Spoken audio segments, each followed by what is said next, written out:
नमस्कार, स्वागत है आपका एबीपी लाइव में। इस वक्त मौजूद है हम अलीगढ़ में। डिप्टी सीएम अब से चंद घंटों पहले ही अलीगढ़ में आए थे, जिसके बाद उनके द्वारा एक बड़ा बयान दिया है। डिप्टी सीएम का कहना है 2027 के चुनावों में सपा समाप्त हो जाएगी। समाजवादी पार्टी के राष्ट्रीय सचिव मेरे साथ मौजूद हैं।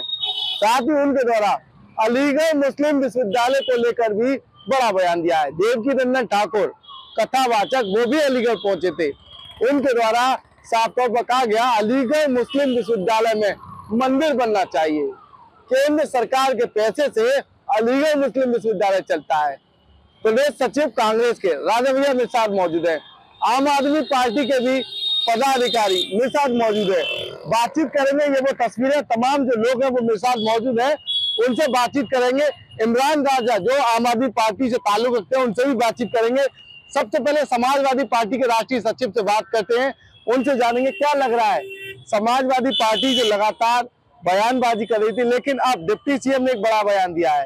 समाजवादी पार्टी 2027 में खत्म हो रही है, क्या मानना है?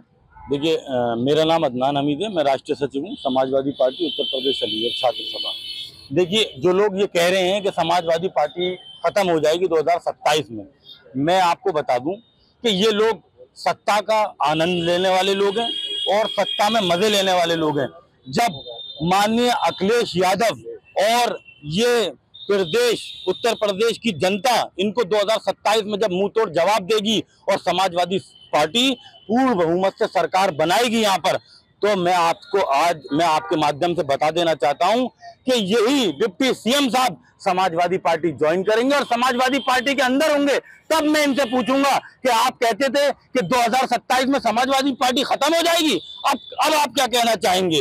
और रही बात समाजवादी की, तो देखिए नेताजी ने जो पार्टी बनाई, जो मेहनत करी, आज आप देखिए ये भाजपा के लोग, ये बीजेपी वाले लोग, ये सिर्फ और सिर्फ मंदिर और मस्जिद और भारत खोदो अभियान, इसके अलावा इनके पास कोई मुद्दा नहीं है। ये लोग बात नहीं करते एम्प्लॉयमेंट पे, ये लोग बात नहीं करते इंफ्रास्ट्रक्चर पे, ये लोग बात नहीं करते युवाओं की नौकरियों पे।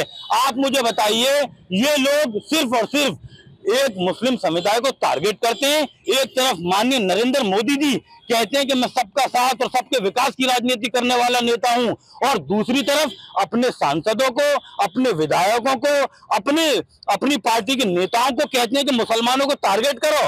और अब आप मुझे एक बात बताइए, ये माननीय नरेंद्र मोदी जी कहते हैं कि मैं सबका साथ और सबके विकास की राजनीति करता हूं, और अपने कार्यालयों पे ये लोग लिखते हैं कि बटोगे तो कटोगे। मैं जानना चाहता हूं आपके माध्यम से माननीय नरेंद्र मोदी जी से, माननीय योगी जी से, कि इसका क्या मतलब है बटोगे या कटोगे? बटोगे तो कटोगे, इसका मतलब यह है कि आप एक समुदाय को गुमराह कर रहे हैं, देश की जनता को गुमराह कर रहे हैं। लेकिन इस देश की जनता, उत्तर प्रदेश की जनता आने वाले 2027 के चुनाव में इन लोगों को मुंह तोड़ जवाब देने का काम करेगी। और माननीय अखिलेश यादव जी ने दलितों की, पिछड़ों की, मुसलमानों की, सबकी आवाज को हमेशा बुलंद किया है। और इस देश में मैं आपके माध्यम से एक बात और बता देना चाहता हूं, आज इस देश में जो राजनीति हो रही है, आप देखिए कैसे मस्जिदों को नाम पर, कैसे कब्रिस्तानों के नाम पर, कैसे वक्फ बिल के नाम पर आज इस मुसलमानों को टारगेट किया जा रहा है, उनको पीड़ित किया जा रहा है।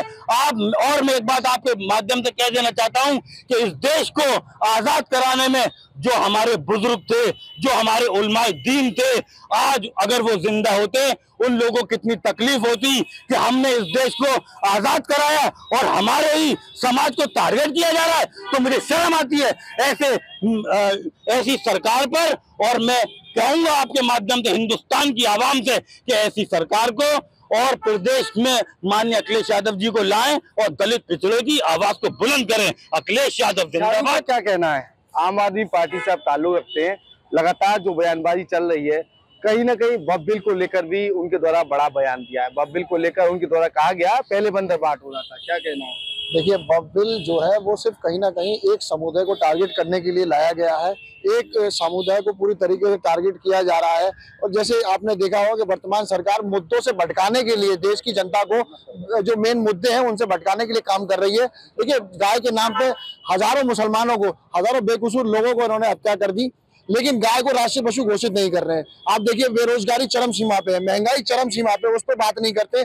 जब भी किसी भाजपा के नेता से हम बात करने के लिए खड़े होंगे तो वो हमारे ध्यान को भटकाएगा, मंदिर पे बात करेंगे, मस्जिद पे बात करेंगे और तमाम उन मुद्दों पे बात करते हैं जिन मुद्दों का कोई महत्व नहीं बनता है। लेकिन फिर भी बीजेपी के लोग ये जानते हैं अच्छे से कि आज देश में जो हालत है, कि आप देखिए रुपये की कीमत कहां से कहां पहुंच गई, आप देखिए बेरोजगारी चरम सीमा पे, आप देखिए महंगाई चरम सीमा पे, ये कहीं ना कहीं भटकाने का काम कर रहे हैं, जनता को बांटने का काम कर रहे हैं। जैसा कभी आपने सुना हो डिवाइड एंड रूल, कि वो वाली राजनीति यहाँ पे देश में करने जा रहे हैं।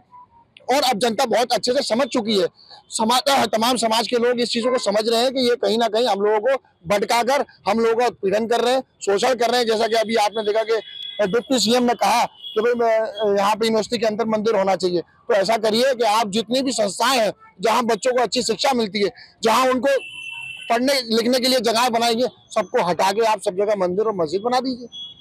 क्यों आप शिक्षा की बात कर रहे हैं, क्यों आप बेरोजगारी की बात नहीं कर रहे हैं? आपको जिन मुद्दों पे बात करनी चाहिए उन मुद्दों से भटकाने के लिए जनता को गुमराह कर रहे हैं। अब ये बहुत ज्यादा दिन चलने वाला नहीं, ज्यादा दिन चलने वाला नहीं है। लेकिन लगातार जो चर्चाएं हो रही हैं, कहीं ना कहीं वक्फ बिल को लेकर बताया जा रहा है, जो वक्फ बिल पास हुआ है वो कहीं ना कहीं लोगों के लिए एक फेवर में है।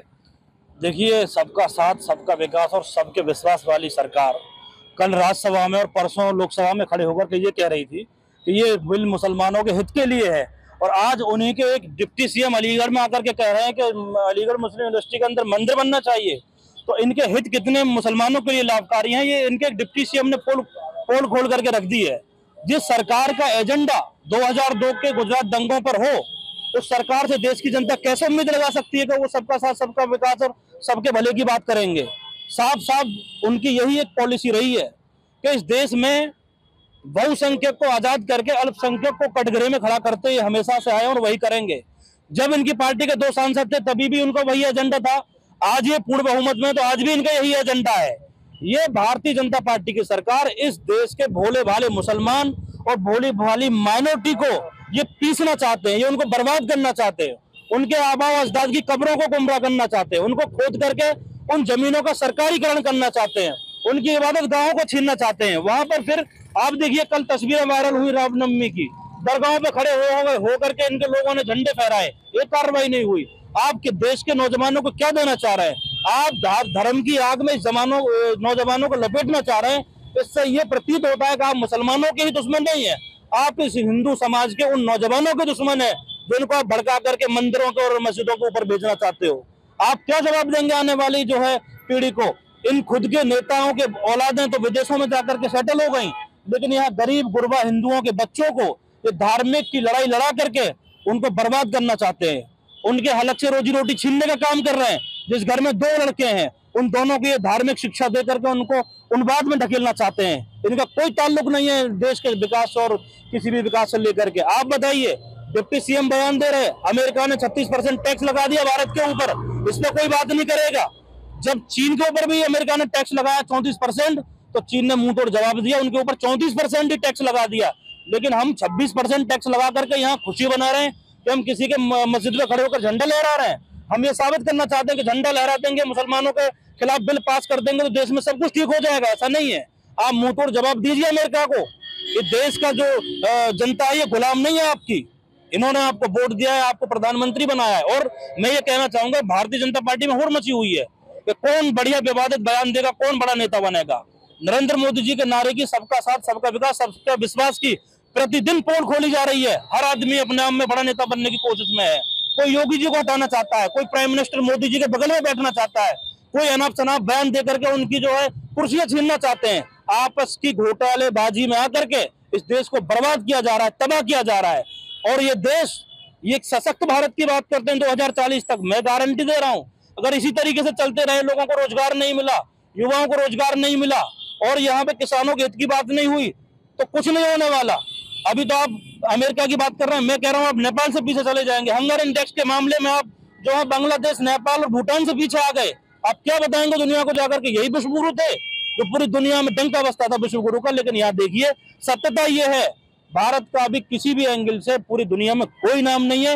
इन्होंने भारत को डुबोने का बहुत बड़ा काम किया है। पहले की सरकारों ने उरूज पर पहुंचाया देश को, लेकिन उन्होंने तबाह बर्बाद कर दिया। इस देश के नौजवानों को समझने में समय लगेगा, समय लगने से पहले समझ जाएं तो बेहतर है, वरना पता नहीं से पहले समझ जाएं।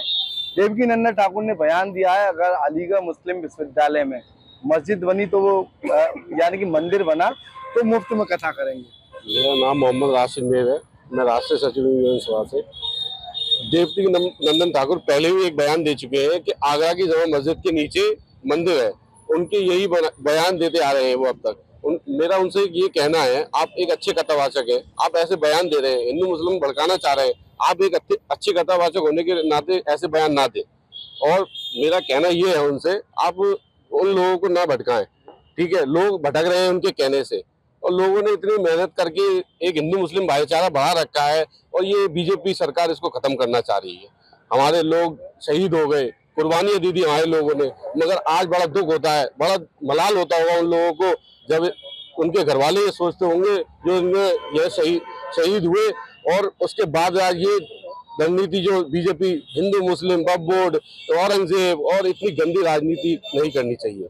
जी बिल्कुल, ये थे तमाम वो लोग जो लगातार मौजूदा समय में दिए जा रहे बयानों को लेकर अपनी अपनी प्रतिक्रिया देते हुए नजर आ रहे। फिलहाल आज जो डिप्टी सीएम केशव प्रसाद मौर्य के द्वारा अलीगढ़ मुस्लिम विश्वविद्यालय व वक्फ बोर्ड को लेकर वो समाजवादी पार्टी के 2027 में खात्मे को लेकर जो बयान दिया है, उस पर समाजवादी पार्टी के साथ कांग्रेस और आम आदमी की पार्टी के पदाधिकारियों के द्वारा जमकर उन पर कटाक्ष किए हैं। एबीपी लाइव से Khalid Ansari, Aligarh. For exclusive and insightful videos, subscribe to our new channel ABP Live Premium. For exclusive and insightful videos, subscribe to our new channel ABP Live Premium.